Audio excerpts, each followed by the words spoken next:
Welcome to Tenderfoot Farms. We're going to be doing a little lawnmower repair today, major repair. I should have started the video a little earlier, but as you can see, this bracket has broken out. Somebody who designed this didn't understand that welds always weaken what you're doing. Bracket used to look like this, and you can see this one is also cracking, so we're going to have to fix them both. And over here is where this one came off from. I've started cleaning things up, and you can see that the steel has torn there. In addition to bending, I've pounded it back out kind of flat, but it's in pretty bad shape. We're gonna have to see how I can strengthen the welds. Let me come over onto this side so you can kind of get a sense. So it tore here, it tore there.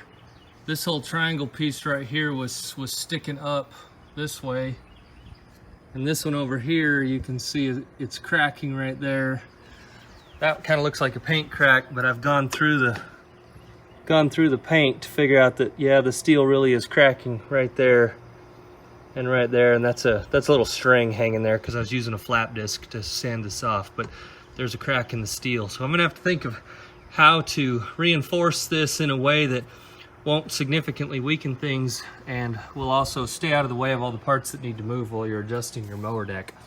A new deck costs $400, so, and this lawnmower is only 4 years old, and not sure what made this crack, but I'm pretty disappointed.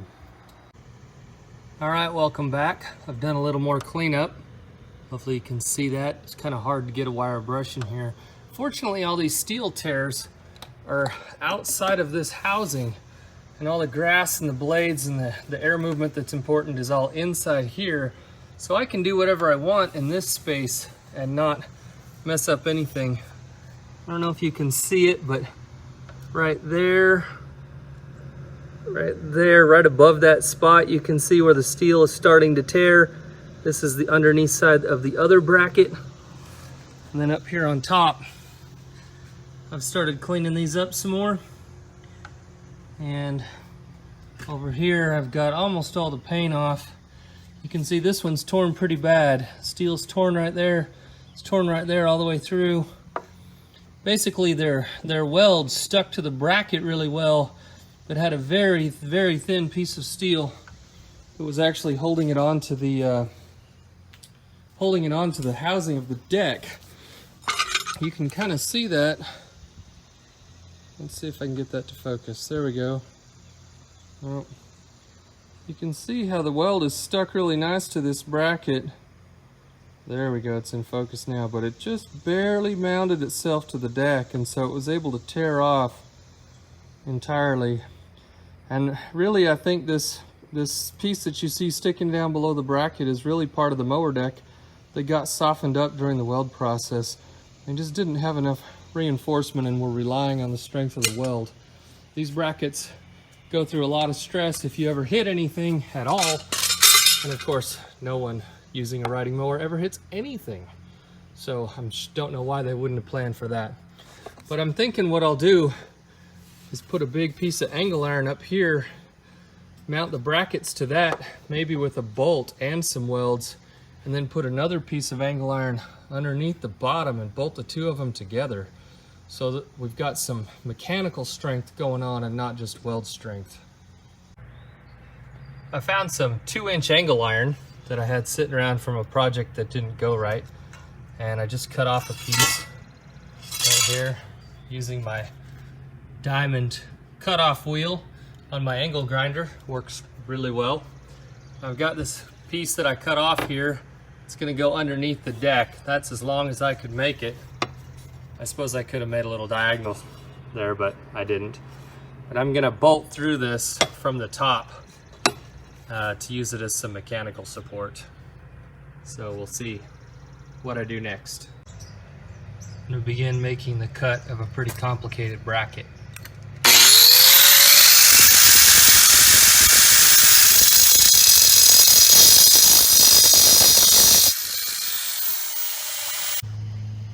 All right, just to show you some progress here, this is what I've been working on. It's gonna sit like this. I'm gonna drill a hole through that ear that's sticking up. Come over here. We haven't bent this other ear yet, but it'll bend up same as the other one.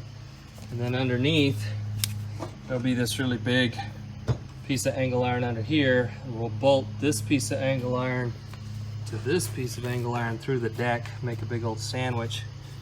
And then we'll bolt these brackets right here and also on this side through the tab, so it'll be mostly mechanical strength with some welding just to kind of keep things nice and straight while we put it all together. So we finished making our bracket. You can see that goes. Got to drill holes here, here, here, and here, and then we'll drill some holes here, probably here in the middle and here, going through the deck, and sandwich it to the angle iron piece on the other side. It'll be great. All right, next step.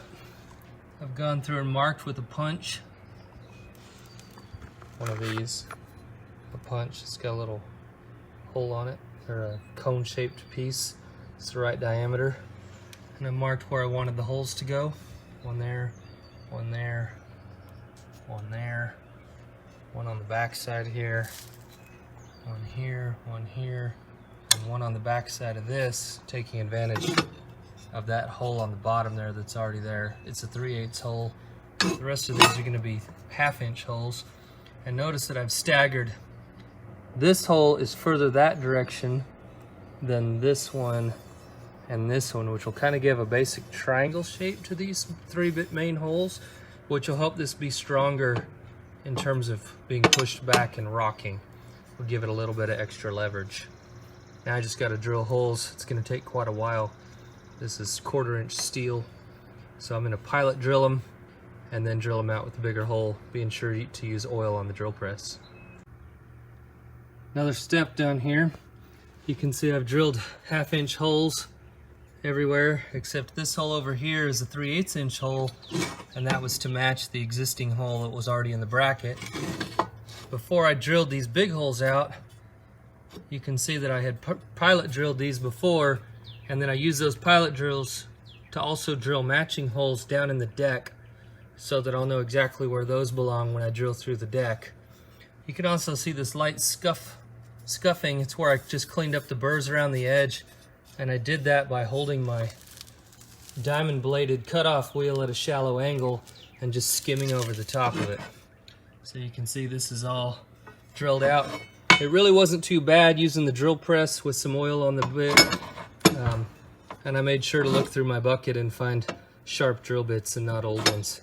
I have found that this fits so tightly that I'm gonna have to put this in place and bolt it before I mount this bracket on, because if I mount the bracket on, it's got these little bends out here for rigidity, and these pieces that completely make it impossible to get this in place. So once this gets all put together, I won't be able to take it back apart again if I do any welding. And I am going to do at least a little bit of welding to help stop these cracks from propagating any further. So I'll do a little weld on the seam there, and I'll have to do some over here to help it, just because otherwise it'll just slowly keep tearing no matter what. So on to the next step, working on the piece underneath. One of the tricks that I used in doing this is I used my drill, and I showed you I drilled these pilot holes. The pilot hole size that I chose was the 9/64, which just so happens to give a really snug fit to these aluminum roofing nails with the rubber gaskets on them, including having to wear down these grooves just a little bit so that this is nice and snug, but it comes back out without damaging my hole. So I drilled my first hole, pilot hole, in here in this inside piece of angle iron, and then I pounded that nail in there just to hold it in place, so that when I drill the next holes, I'll put a second one in, and that way it'll hold nice and still for the third hole. So here I finished drilling the second hole down. The roof deck hole was already there, the mower deck hole was already there, but I drilled the hole in here, through this piece of angle iron, put a second nail in there. Now with these 2 nails, this will hold nice and still for drilling the 3rd hole. And then these nails are super easy to get back out, but right now they're pretty snug because they go up past those grooves. So 9/64 drill bit works really awesome with these aluminum roofing nails to help hold things still. So I've got it partially bolted together just as a temporary exercise. Still have to drill that hole and still have to drill that hole, but I've got it bolted to a bunch of things just to make sure that the holes get in the right place, and I'm using this plate as a template. So back to drilling. I still have not welded this piece in, even though it almost looks like it's welded, but it's not. I can't do that yet because I've still got to take this back apart again and paint it, and then put it all back together, and then weld it, and then paint it some more. So just an interim step for the moment. So you can see I've got my big holes finished being drilled. They match up to the big angle iron brackets that I've done. I'm now starting a process to clean this off, clean everything with acetone. I'm gonna put some galvanized paint down, or galvanizing paint. It'll be great. I've been wire brushing all of my pieces so that the paint will stick really nice.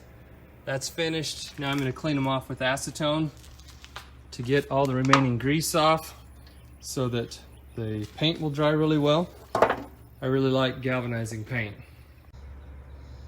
So galvanized paint is zinc rich.